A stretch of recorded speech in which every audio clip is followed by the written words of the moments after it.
Ey, haben wir noch Bier? Nee, sind alle leer. Ey, guck mal. Nee, ist Paul.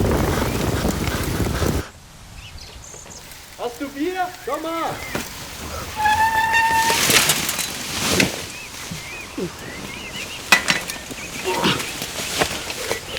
Hat hier jemand Bier gesagt?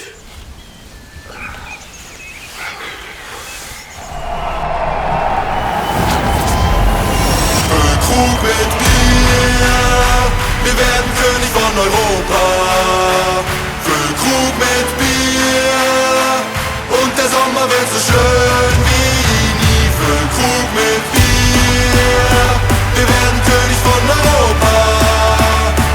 Krug mit Bier und der Sommer wird so schön wie nie.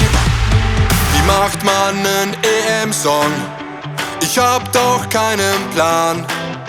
Ich frag mal Olli Pocher, der hat's schon mal getan. Er sagt: irgendwas mit Fahnen und nem goldenen Pokal. Und das Wichtigste: erzähl was von Erfolgen aus vergangenen Jahren und beende die Strophe mit irgendeiner Zahl.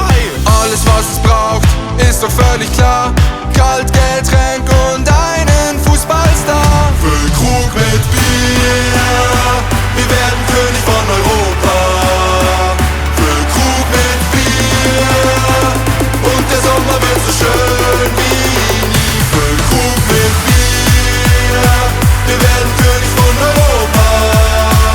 Füll Krug mit Bier und der Sommer wird so schön wie nie.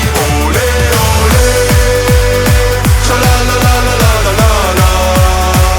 Ole, ole, schalalalalalala.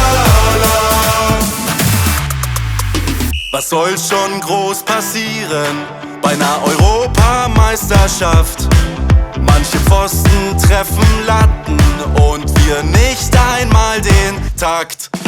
Mehr Schwalben als im Vogelnest, der Videoschiri guckt nicht. Mehr Tunnel als im Schweizerland, mehr Abstauber als Putzfirmen. 6er, 10er Stürmer und ne hängende Spitze.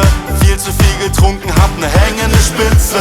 Trikots bunt wie Smarties und wer ist Major Tom? Auf jeder guten Party läuft unser Fußballsong. Füll Krug mit Bier, wir werden König von Europa. Füll Krug mit Bier und der Sommer wird so schön wie nie. Wenn Deutschland wieder mal verkackt, dann bin ich für die Schweiz. Wenn die Schweiz es nicht geschissen kriegt, zieh ich nach Österreich.